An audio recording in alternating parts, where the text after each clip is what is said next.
creating a culture that's fully pervasive throughout the organization, whether that's leadership or middle management or found in other parts of the organization, is really a key when it comes to sort of thinking about wellness.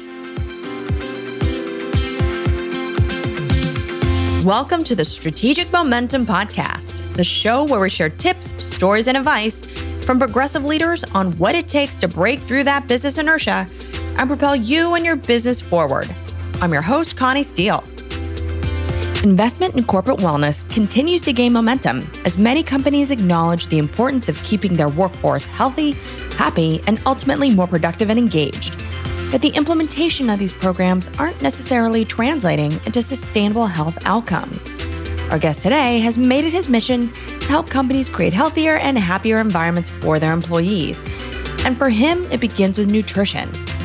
Michael Heinrich is the CEO of Oh My Green, a concierge-style provider of healthy food and wellness services for corporations of all sizes. Today, Michael shares what wellness really entails, what it truly takes to deliver on workplace wellness, and addresses the challenges that keep companies and the people who work for them from living blissfully. We'll start with Michael's career journey, which involves going from technology to management consulting and even the hedge fund industry, all of which led him to discovering his passion for institutionalizing well-being at work and in life. I think for me, it actually really started when I was a teenager. I used to sort of hang out at my father's company. He was working at SAP at that point because I was sort of bored at high school. And at that point, SAP had a really fast internet connection. And so I would just sort of hang around and browse the internet and try to kind of absorb what either my father was working on or what other people were working on, and really fell in love with technology and anything internet related. And I think that sort of shaped the way I was thinking about technology and the importance of it and implementing it wherever I go. And so it was a really early sort of formative piece, of course. And then sort of moved over to college and studied cognitive science, political economy, and business at that point. And even throughout college, I was working at Microsoft and SAP, actually, as a product manager and as the programmer earlier on. And that, again, sort of just shaped the world, the way I viewed the world, that, technology is, as many people say, eating the world, or software is eating the world. And I saw that firsthand when I was working in those environments. But then sort of really felt I wanted to get a broader exposure in terms of how people think about problems and how management teams think through problems. And post-college, went to work for a Bain & Company, spent a couple years there in San Francisco, and really understood both sort of mid-sized to Fortune 500 companies in terms of how do they think about efficiency.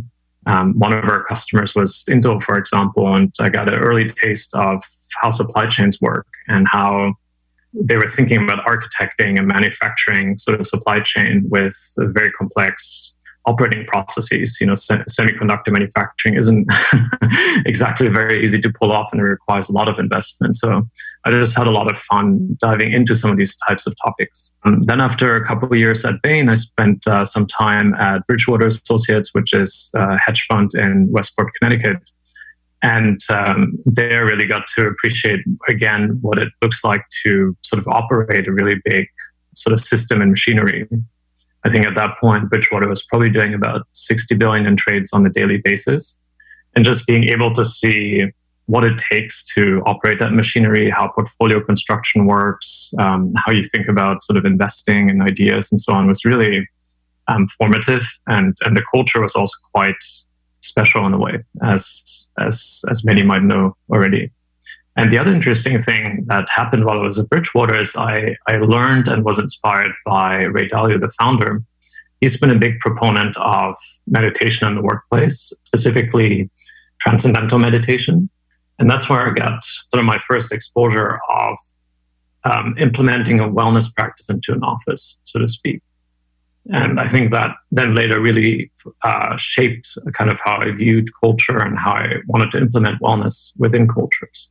So you've had a really interesting nonlinear career path, it sounds like, one in which you were constantly acquiring various skills such that you could ultimately have a more holistic view of the work environment and how things not only operated at a strategic level, but certainly more at an operational level as well. That's absolutely right. And it's been sort of really a big joy to be able to kind of be driven by exploration rather than any preset notions of, oh, I have to absolutely, be in this career and do X, Y, Z. It was really more driven by discovery. For example, Bridgewater, I applied after I looked at a blog post about the 10 most intriguing or mysterious hedge funds in the world. And then Bridgewater was one of them. And I looked at kind of how the culture operates. And I was like, oh, this seems like a really fun place where I can actually be more myself.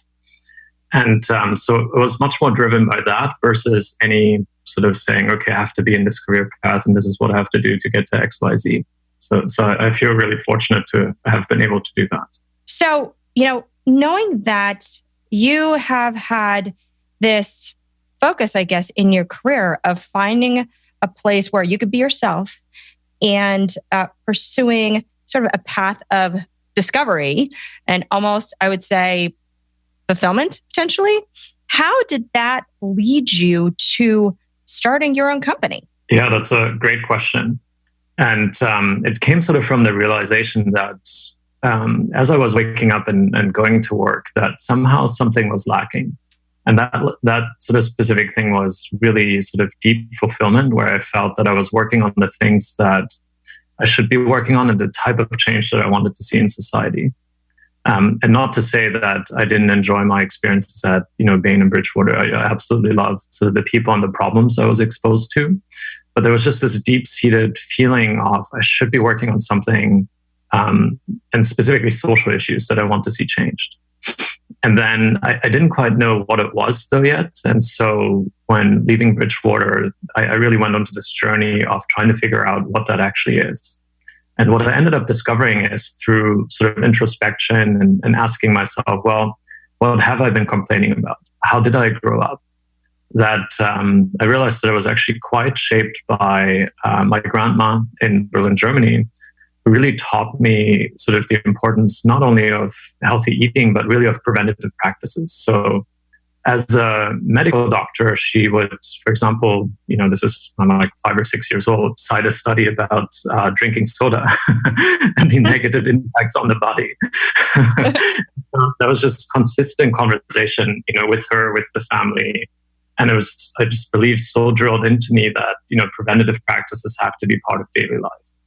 And at some point, I think I just really moved away from them. So at what I observed at sort of some of the environments that I was in, that, sodas and, M&Ms were easily available and free. And so I was gravitating towards those and eating them because they were just available. But then I was sugar crashing. I wasn't feeling great. I wasn't sleeping enough because I didn't quite have the knowledge of, 8 hours of sleep doesn't necessarily mean it's good for you when you're going to bed at 3 a.m. every day. And so I just remembered kind of growing up that way with my grandma and her sort of organic garden as well in Berlin. And I just said, oh, this is interesting. Actually, she's taught me sort of this view of preventative health, and I should be bringing this to other companies. And that was really the first thought that drove me to create Oh My Green. And then post having that thought and that realization, I didn't quite know how to build a business model around it. So I went back to graduate school and took a class called the Lean Launchpad. And it's taught by Steve Blank, which is sort of the father of the Lean Startup movement. And that really helped solidify sort of how to become an entrepreneur, how to think about creating a business model, how to think about actually starting something and being successful at it. And so all of these things combined really helped me create Oh My Green. Michael's nonlinear journey of discovery and exploration enabled him to continually build upon valuable work skills, which in turn helped him see the big picture as well as the operational details around specific work environments. Yet even with all these experiences, Michael realized that what he was doing wouldn't have the kind of social impact in the world that he wanted to see. So he took control by making another career pivot and embarked on an entrepreneurial journey that would combine his business skills with his familial passion for preventative health, a cause he knew he would never tire of. The result was the inception of his company, Oh My Green. You could think of us as a concierge-style provider of healthy food and wellness services for corporations of all sizes. And what that in practice means is we've got sort of three offerings at the moment. One is what we call micro kitchen, which is essentially all of the sort of snacks, beverages, so things like coffee and nuts and fruits and so on, provided to employees in a great experience within a smaller kitchen format that's not a full, let's say, cafe setup. And generally, the companies that we work with, they provide that as a benefit. So it's completely free to the employee.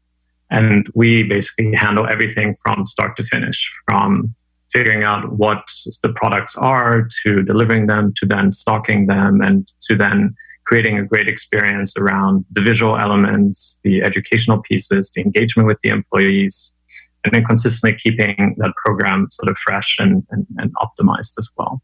That's one thing. The second thing is that we also provide hot food catering and some of the cafe management aspects of providing nutrition to employees, because snacks is certainly a good portion of the caloric intake, but most of it comes from generally hot foods. So that's a second. And then the third is generally something that we've designed for smaller enterprises. So essentially a subscription box that includes all of the sort of snack products, as well as things like coffee and so on.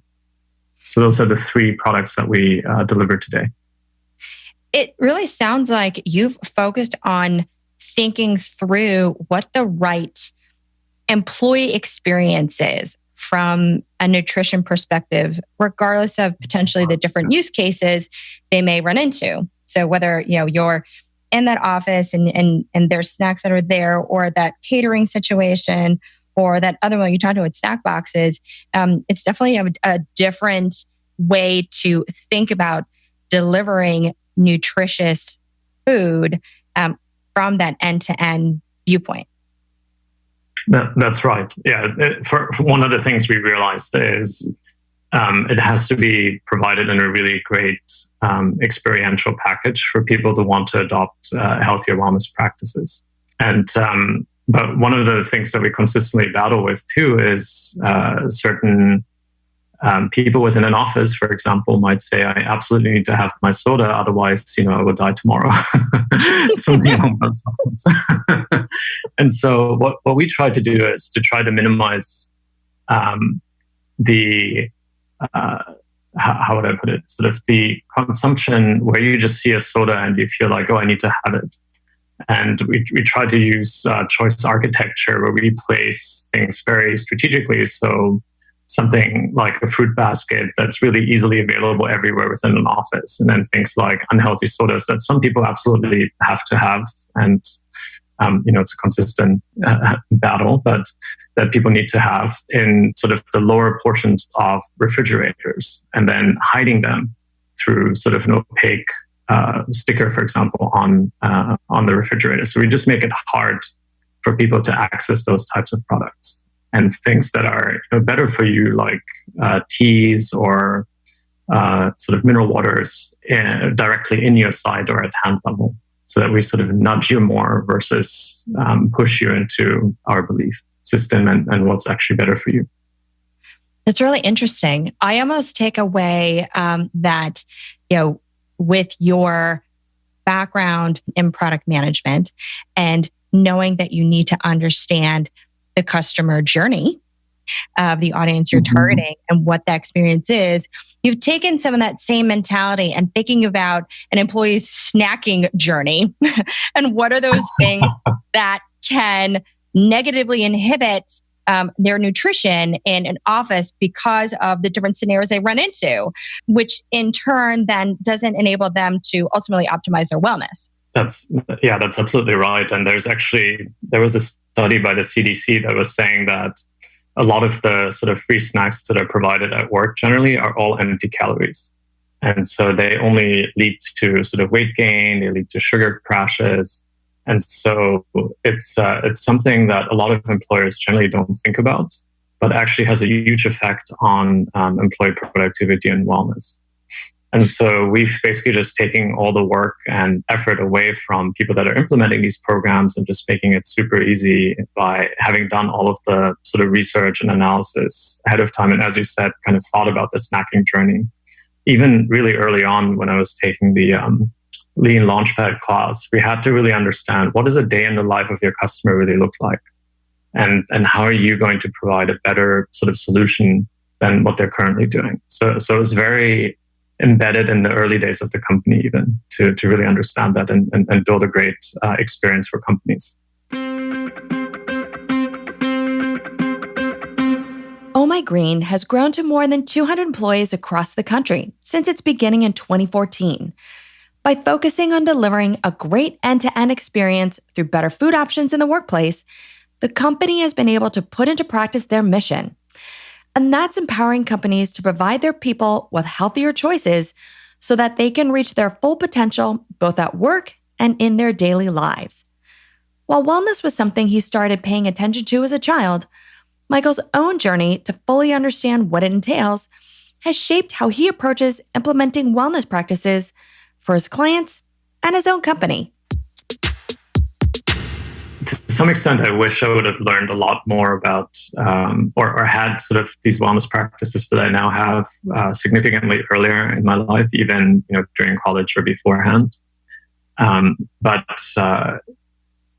Because sort of I have them now, I just feel like I want to share them with anybody I come across.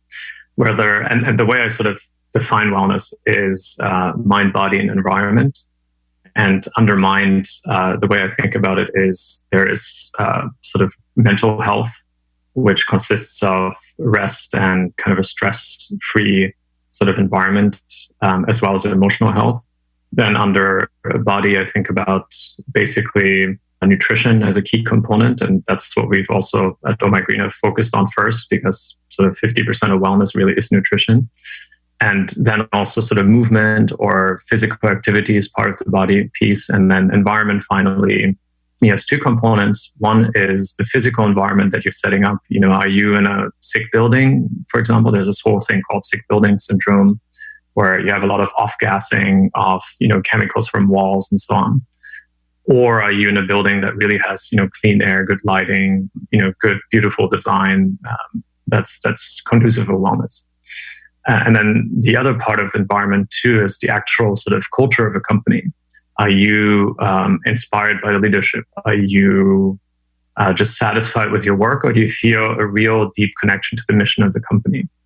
And so those three elements, mind, body, and environment, combined really create the best possible sort of situation for an individual within a company. And they're quite big topics and hard to tackle all at once. And so we've decided to just focus on the ones that have the highest impact, and nutrition is one of them. And then the following after that would be things like meditation, for example, like transcendental meditation, which I learned at Bridgewater. And so over time, as we evolve as Oh My Green, we'll bring more and more of those to companies.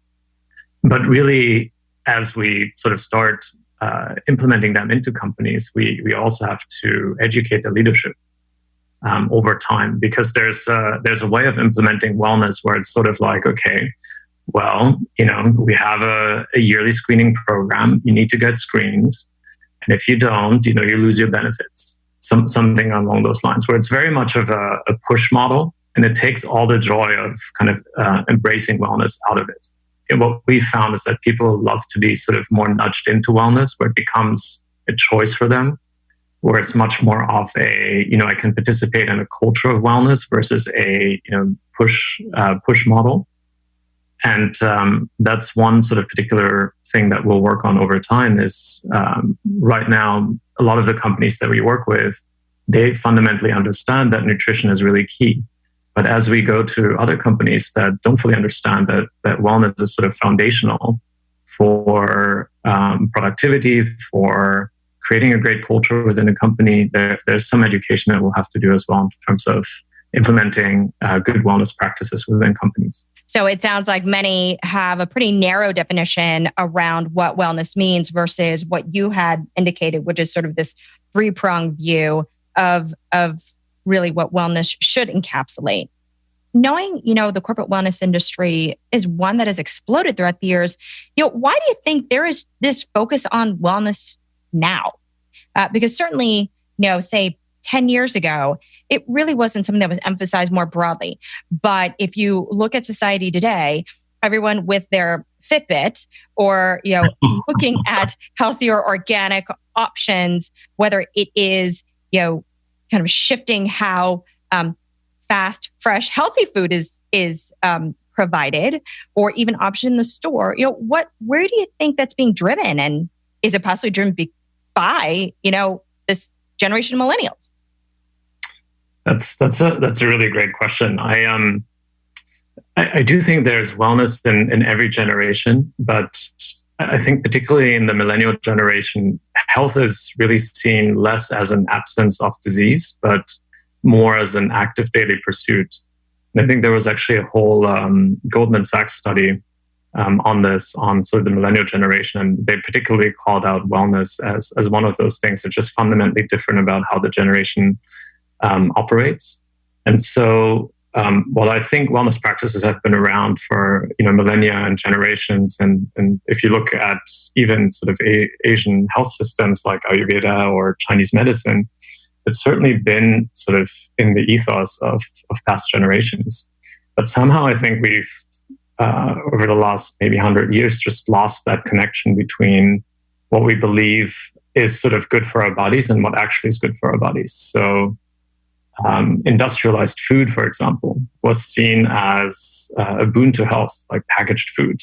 It turned out, to not be the case, but there was sort of this belief system by the sort of industrial revolution to shape and say that, now we can have anything packaged and it's better for you. It has a better nutrition profile.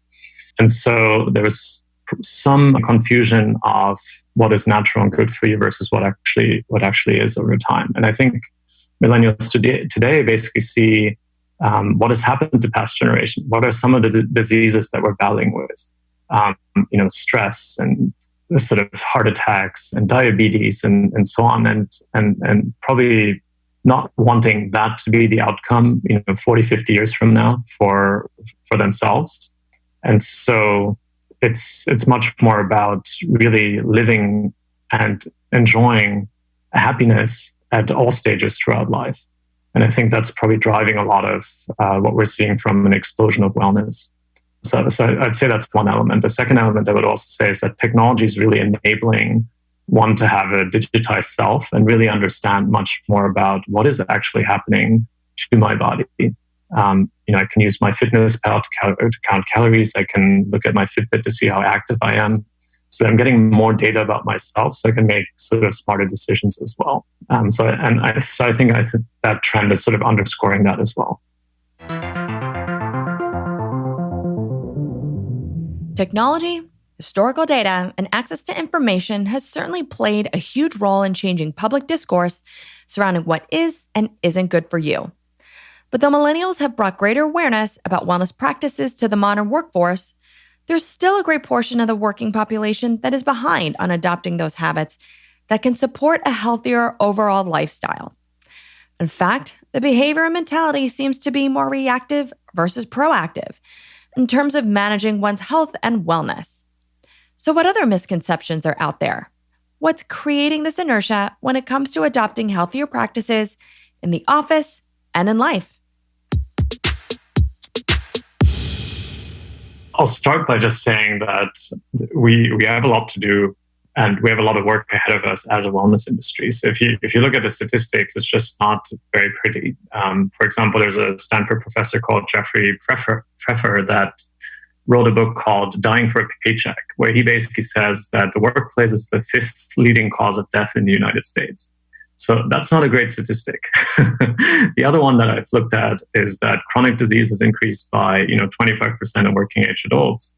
And again, the CDC estimates that, productivity losses due to missed work costs employers anywhere from, 1,600 per employee, assuming a specific salary, which estimates, I think that's about 225 billion a year. And so a lot of that is based on, the not having the proper nutrition, not having the proper sort of wellness practices and so on. And so there's a lot of work to do from the wellness industry to really educate companies and really reverse these trends, because you generally spend most of your time at work, you consume most of the calories at work. And so if the workplace isn't a destination for healthier living, then it creates a lot of bad follow-on effects in the other parts of your life. And so I'll just sort of start off by saying that. Then the other piece of that is there's still this sort of prevailing mindset or culture that working as hard as possible is the right thing to do under any circumstance.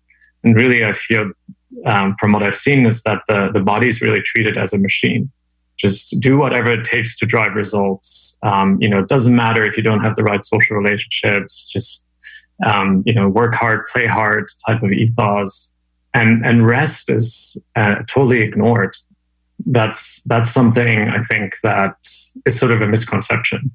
It's in a way we've treated our bodies in such a way to say that, well, we've got modern Western medicine, we can really do anything to our body and somebody will fix it. We have some type of disease, great, we can go to the surgeon that can cut it out. And it's almost has this sort of moral hazard perspective about it. And so really the misconception about wellness is that it has to start with a mind shift or a mental shift, that ethos of working as hard as possible is not sustainable. It has to start with, are we creating a real sort of culture of wellness at this company that's not about, you go screened once a year, and if you don't get screened and you don't show any improvements, you lose benefits or something along those lines. Really creating a culture that's fully pervasive throughout the organization, whether that's leadership or middle management or found in other parts of the organization, is really a key when it comes to sort of thinking about wellness. And what I'm hearing is that it's critical to have this be a sustainable integrated behavior of which is fully adopted throughout your work environment. And it's important to start with that work environment because it certainly is a place where most people spend much of their day or week, life. And that tends to kind of set the tone for the behavior that you may take on outside of work. That's absolutely right. It's much less of a holistic implementation these days versus just focusing on some specific area. And that area might be, weight loss, or we're going to do some disease management. But it doesn't really create that holistic culture of wellness, because it might, from an employer standpoint, they might just look at, there's one at-risk category within the company, and we only want to address them because we care about our healthcare costs not going up. Versus really saying, how do we create a workplace that really inspires and creates, a healthy living destination? And it's definitely a mindset shift. It's very much moving away from, fixing things that are wrong to creating this holistic approach of, mind, body, and environment. Treating current issues in a reactive and narrow way, as opposed to a preventative and comprehensive one, is a limiting factor in establishing sustainable behaviors and solutions that benefit the workforce. To facilitate that balance of mind, body, and environment starts with a mindset shift and creating that culture of wellness, which for many companies must start at the leadership level. So what does it take to build that holistic approach and adopt healthier practices that are truly integrated into the fabric of the workplace? I go back to the point of it has to become a culture of wellness. It can't just the way you say, we're only going to look at weight loss, or we're only going to look at providing better nutrition, even though that's a good place to start. it's not sufficient to create the type of change that you'd want to see. And what that means, as far as from a company perspective, means that it has to be embraced at every level of the organization. And generally, it shouldn't be embraced by things like, okay, we're going to give you some monetary benefits. You're going to take 10,000 steps. Okay, here's a Starbucks rewards card. That can help generally, from the research that I've seen, kick off wellness programs, but it doesn't help sustain them. What really helps sustain them is creating sort of that culture. And that means that your sort of colleagues are cheering you on and helping you, socially supporting you with your particular wellness goals. That means you have some type of coach you can talk to about your particular wellness goals that you have. And it could be as simple as, hey, I just want to cut some sugar from my diet, for example. And I just want some help around that. And even that sort of initial step might be the beginning of sort of 1,000 steps, and create sort of this journey for you where you end up becoming really the person that you want to be and feel inspired by, and just live sort of joy and happiness in your daily life. And that's why actually our mission statement is at Oh My Green is to empower people to live healthy and blissful lives. Because we know everybody's on a journey. You might start off at a very different place than me or you, for example.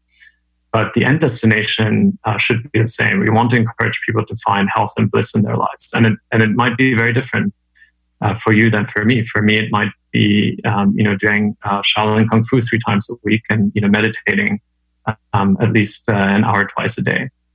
For you, it might be, going to tap dance or, walking on the beach and seeing the sunrise. But it really has to become part of the ethos and culture of the organization for it to really be sustaining. And the leadership has to live it, and it has to be part of, in a way, the value system and the mission of the company as well. Because otherwise, employees will pick up very quickly. They're just paying lip service to it. They just want us to do these things so that they have to spend less on healthcare costs. And when it doesn't feel authentic, it just isn't perceived the same way. Right. And the other insight that I gathered from what you just shared is that there has to be an element of personalization, because everybody's sort of journey or definition of where they may start with wellness is going to be different. Because you had said, what I may want to start with is going to be different. Another takeaway that I also got is this notion of starting small, which you kind of alluded to earlier. But you'd mentioned, if the whole thing is, if for a person, it's about cutting out sugar or minimizing the amount of sugar intake, that may be the initial path they take.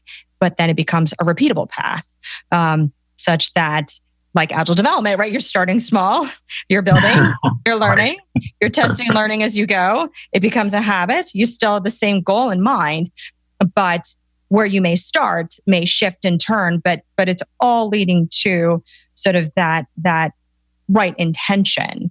And then another piece as well, something that you had mentioned was this whole notion of availability, that, the how is not just culture, but also being able to have things that are available to people. Otherwise, if it's not, you can't even begin that journey. Yeah, that's absolutely right. It's really key to meet people where they're at as well, and fostering even small steps. So yeah, that's very well put. Creating a culture of wellness doesn't happen overnight, and it can't be realized by offering short-term rewards for short-term results. Achieving this sustainable behavior and mindset requires everyone in the organization to truly live it and feel supported in reaching their goals. And that takes starting with something small and personal, testing and learning themselves over time, so that in the end, employees establish healthier practices that last. But it also involves having a variety of options and choices available to also create that traction. Michael knows firsthand the challenges of driving change in a corporate culture. For him, he focuses on consistently modeling behaviors that are in line with what he espouses. Further, Michael often experiments with new Oh My Green products and services that could be beneficial for his company and his clients.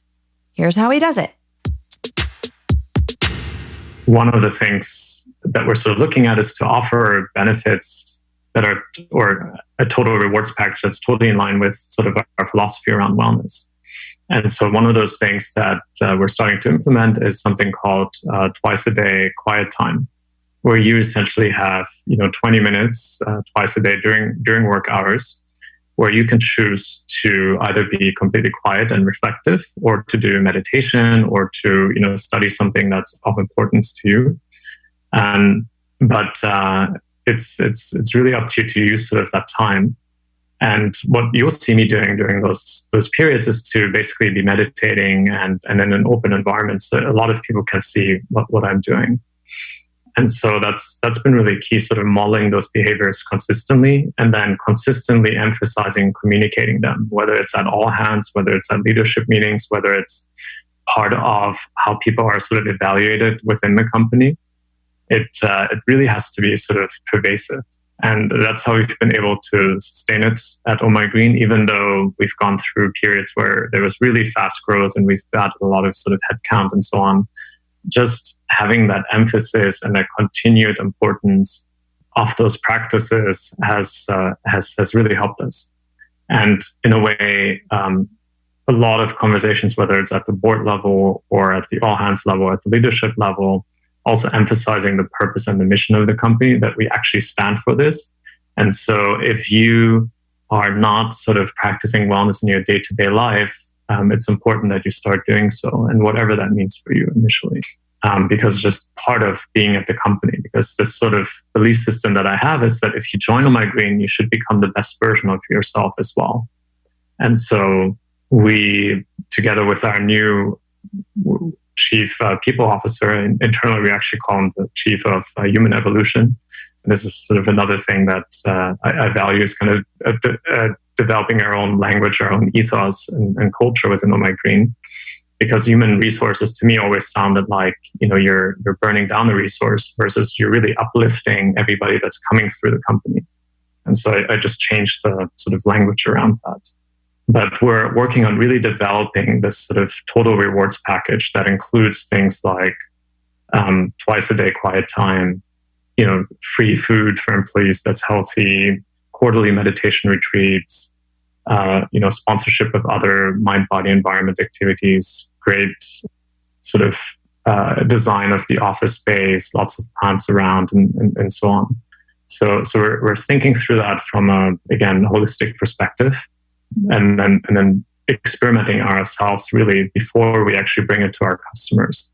And that's been a really great feature of sort of starting and running the company as well, so that we can experiment on ourselves with different types of services that we end up wanting to bring to our customers. So tell me about some of those things that you also bring to your clients, in which you are able to create that traction for wellness being sustainable in their environment. You had mentioned a few of them early on, but it'd be great for you to expand on that. Yeah, some of the things we've experimented with. So as I just mentioned, sort of twice a day quiet time is something we're experimenting with. And so far that's running really well as an experiment. Bringing, yoga on site or exercise on site has been another thing that we've experimented with. Bringing in sort of plants into the office environment, developing a fun sort of company space. So we have some of our meetings in tents, for example. We've brought in kind of an outdoor environment and created a fun space where we basically created a campground type of environment where it's just fun. And a lot of times people come in and they say, well, this is the first time I had a meeting in a tent or a teepee.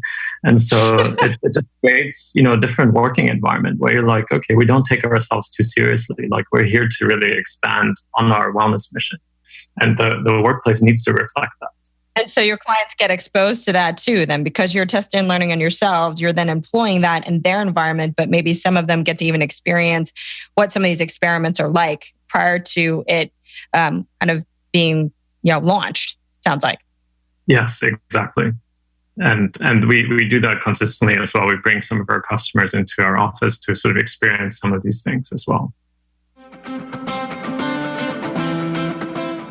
While not every company may be ready for a campground meeting, the notion of experimenting with various wellness practices is to see what works for the organization. Because the goal should be to make it a pervasive aspect in every facet of your business.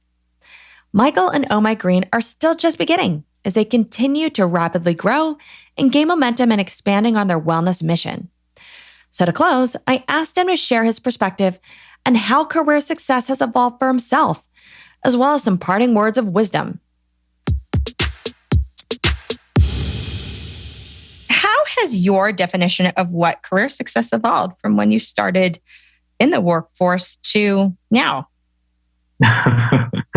It's very interesting. And initially, I was very swayed by what other people thought success was like. And it tended to evolve around a very ego-driven definition, where it's sort of like, well, the more wealth you create or the more prestigious something looks like, the better it is for you. And so because of that, I was sort of thinking, okay, well, I need to try, investment banking. I need to try, working at a hedge fund or working in management consulting. And I learned a lot from these experiences. Don't get me wrong, but it wasn't really based in an internal sort of moral compass. And that's what ended up leading me to start Oh My Green as well, because I then discovered what that actually meant for me, what it actually meant to live a fulfilled life and what type of social change I wanted to see in the world. So I would say my definition of success has really changed from by what others see as important, which is accumulation of wealth and sort of prestige, to how can I be best of service to others and be fulfilled at the same time and live kind of the highest levels of bliss in my life, if you will. So really creating this conscious business, essentially. Exactly. So what advice would you impart on your younger self? Oh, there's so many things. It can be as tactical as, my definition of what a startup is to, I really wish I would have adopted these wellness practices early that I have today. And so I have some non-negotiables like, going to bed on time and sleeping enough, to, always eating healthy, nutritious food, to having regular sort of exercise, to having the right routine, to, doing meditation twice a day. Had I adopted these earlier, I probably would have been in tune with myself at a much, much younger age. So, and would have sort of lived sort of a healthier, more blissful life more early or earlier on. But as I said, everybody's on a journey, and I'm glad I did have the experiences that I did because they've shaped me into who I am today. Great. And to close, any last words of wisdom? Well, just going back to this whole notion of creating a culture of wellness. And to me, really, rest is the basis of activity. Because when you're deeply rested, you're in tune with yourself, and you perceive the world as, joyful and happy versus, I'm groggy and I'm easily irritated and not happy with what I'm doing. And when you're sort of really in that restful state, you can do less and accomplish more versus, doing more and accomplishing less, which is really what this sort of culture of burnout is creating. Right. And so that's really one thing that I hold very dearly, that, deep rest is the basis of activity and clarity for oneself. And finally, what's the best way listeners can connect with you? Probably the easiest way is I'm on email or Twitter pretty often. So it's just michael@ohmygreen.com. And then my Twitter is also really easily findable. If you just look for my name, you can add me and follow me. Great. Well, thank you so much for being on the show. Really great insight and perspective on how to think about wellness, integrating it into your culture so that it is ultimately sustainable. I'm absolutely happy to be on this podcast. It's a topic I deeply care about. So it was a big joy for me. Thank you for the great questions as well. Thank you. Wellness is all about taking into account the mind, body, and environment to create the best situation for employees in your company. And nutrition plays a significant part in that equation. Offering those healthy choices to start is crucial. But more importantly, you have to institute a culture of wellness that ensures employees embody the right mindset and take on the right behaviors. It's demonstrating a holistic understanding of what it means to be well and conducting business in a way that's aligned with these beliefs. And to realize change, wellness programs have to be personalized with small, achievable tasks that can increase over time. And having that necessary support structure is invaluable to evolving from short-term habits to a lifestyle.